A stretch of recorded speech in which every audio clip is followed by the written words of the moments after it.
नमस्कार, आप देख रहे हैं न्यूज 18। मैं हूं आपके साथ मेनका चौधरी। खबरें विस्तार से देखते हैं। मुजफ्फरनगर से खबर, जहां पर महिला कांवड़िये ने एक युवक पर कांवड़ पर थूक कर खंडित करने का आरोप लगाया और हंगामा किया। इसकी सूचना मिलने पर मौके पर पहुंची पुलिस ने गुस्साए कांवड़ियों को शांत कराया और हरिद्वार से दोबारा गंगाजल मंगवाकर उनकी कांवड़ को आगे के लिए रवाना किया। पुलिस ने आरोपी युवक उस्मान के खिलाफ गंभीर धाराओं में केस दर्ज किया है और उसे गिरफ्तार कर लिया है।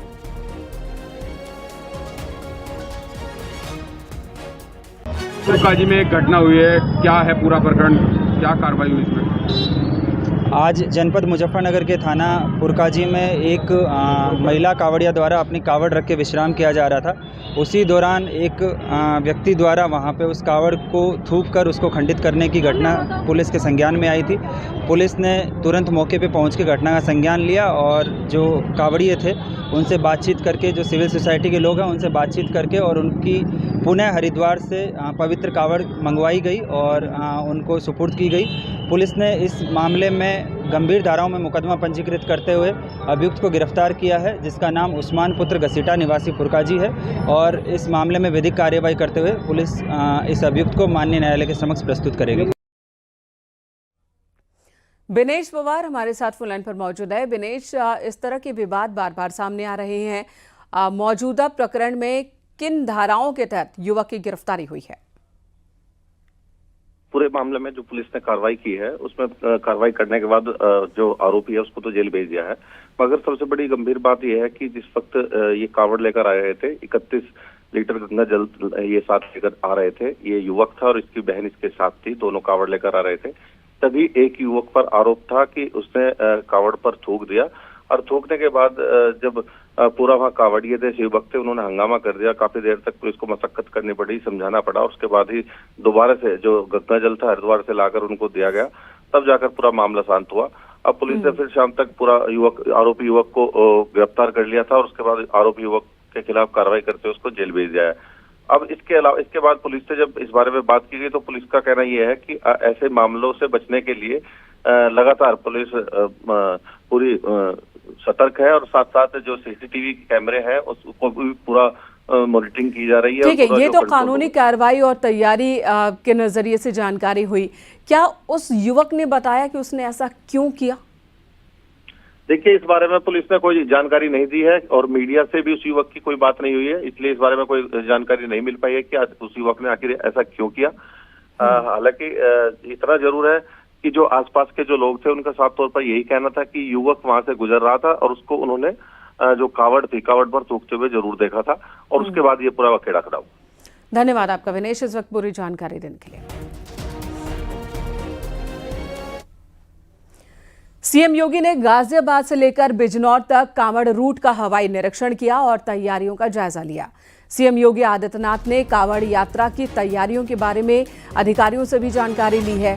सीएम योगी ने कांवड़ रूट पर साफ सफाई रखने के निर्देश दिए और कांवड़ यात्रा को अपवित्र करने की कोशिश करने वालों पर सख्त कार्रवाई के निर्देश दिए गए हैं। सीएम योगी ने कहा कि श्रद्धालुओं की सुविधा सर्वोच्च प्राथमिकता है।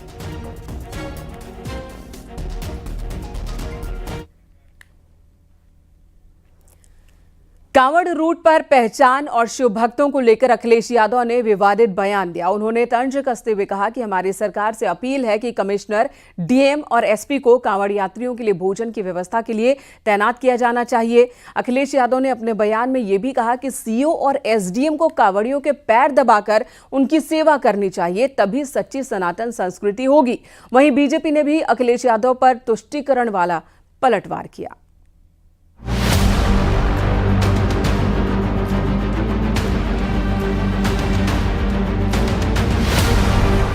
कांवड़ मार्ग में मालिकों के नेम प्लेट लगाने को लेकर अखिलेश यादव ने सरकार पर बड़ा हमला बोला। अखिलेश ने तंज कसते हुए कहा कि कमिश्नर, डीएम और एसपी को कांवड़ यात्रियों के लिए भोजन की व्यवस्था के लिए तैनात किया जाना चाहिए। सीओ और एसडीएम को उनके पैर दबाकर सेवा करनी चाहिए। कमिश्नर, डीएम, एसपी को लगाएं सेवा के लिए, खाना वाना की व्यवस्था के लिए, और सीओ और एसडीएम को लगाएं उनके पैर दबाने के लिए, तो शायद उससे बड़ा आराम मिलेगा उन्हें। क्योंकि अगर सीओ, एसडीएम इस स्तर के अधिकारी उनकी सेवा करें, पैर दबाएं, तो उन्हें भी पुण्य मिलेगा और एक सेवा का भाव जो पैदा होता है वो भी पूरा होगा। यही है हमारी वैदिक परंपरा, यही हमारा आस्था है।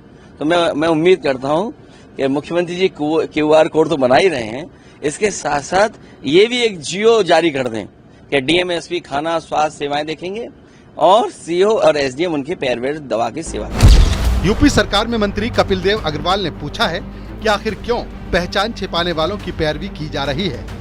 वहीं केंद्रीय मंत्री BL वर्मा ने अखिलेश यादव पर हिंदू त्योहारों में तुष्टीकरण करने का आरोप लगाया है कि अपना नाम न छिपाएं। देखिए, इस्लाम धर्म में मैंने देखा है 2 साल का 3 साल का बच्चा भी टोपी लगा के चलता है, किसी को आपत्ति नहीं है। मदरसे में जाता है, स्कूल में जाता है, टोपी लगाता है। तो फिर दुकानदारी में, ठेले पे, ढाबे पे, रेस्टोरेंट पे नाम और अपने वर्ग को, अपनी पहचान को क्यों छिपाना? आखिर तुष्टीकरण की राजनीति करते करते तुम कहाँ तक जाना चाहते हो?